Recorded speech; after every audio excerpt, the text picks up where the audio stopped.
नमस्कार विद्यार्थी मित्रांनो, 1 जून 2025 रोजी कंबाईन पूर्वचा जो पेपर झाला त्या पेपर मधला विचारलेला हा प्रश्न जो वृत्तालेखावर, ज्याला आपण पाय चार्ट म्हणतो. तुम्हाला सर्वांना कल्पना असेल, स्टॅटिस्टिक्स मध्ये, मेन्स मध्ये आपल्याला स्टॅटिस्टिक्सचे प्रश्न विचारले जातात, म्हणून अशा प्रकारचे प्रश्न विचारण्याचा ट्रेंड वाढतोय. या ठिकाणी हा वृत्तालेख बघा, ज्यामध्ये या वर्तुळाचं विभाजन अंशात्मक केलेलं आहे. प्रत्येक खर्च जो तुम्हाला दिला त्याचा अंशात्मक तुम्हाला कोण दिलेला आहे. आणि या कुटुंबाचं एकूण मासिक उत्पन्न आपल्याला या ठिकाणी माहिती आहे ते 46,800 रुपये. पूर्ण उत्पन्न, मासिक उत्पन्न 46,800 रुपये आहे. याचा अर्थ असा होतो की 360 अंश बरोबर 46,800 होतो. आपल्याला विचारलंय कपड्यांपेक्षा अन्नधान्यावरील खर्च कितीने जास्त आहे. मला सांगा, कपड्यांवर 76% जातोय, अन्नधान्यावर किती टक्के जातोय? 44%. आता यांच्यामधला अंशात्मक डिफरन्स हा 68%, 68 अंशाचा आहे.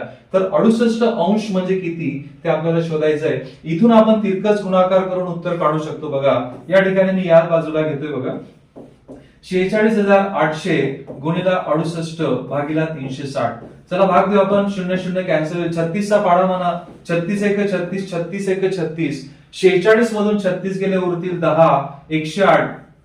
36 त्रिक 108 होतो, म्हणजे 130 चा भाग गेला. आपलं फायनल उत्तर असायला पाहिजे 130 गुणिला 68. ओके, हा शून्य जसाच तसा ठेवा. 13 चा पाडा म्हणा. 13 8 104, 10. 13 78 आणि 10 88, म्हणजे तुमचं उत्तर 8,840 यायला पाहिजे, जो तुमचा पर्याय क्रमांक 1 या ठिकाणी दिलाय. इतका साधा हा प्रश्न बघा, तिरकस गुणाकार करून तुम्हाला त्या ठिकाणी उत्तर काढता येईल. तुम्ही कपड्यांवर वेगळा खर्च काढा आणि अन्नधान्यांवर वेगळा खर्च काढा, असं करू नका. त्याच्याने तुमचा वेळ त्या ठिकाणी तुम्हाला जास्त लागेल. विद्यार्थी मित्रांनो, या परीक्षेमध्ये जे 20 प्रश्न विचारले गेले त्या 20च्या 20 प्रश्नांवर मी पूर्ण व्हिडिओ बनवलाय. त्यावर विस्तृत अनालिसिस मी दिलेलं आहे. नक्की तो व्हिडिओ बघा आणि त्यासाठी चॅनलला लाईक करा, सबस्क्राईब करा आणि जास्तीत जास्त विद्यार्थ्यांपर्यंत शेअर करा. Thank you very much.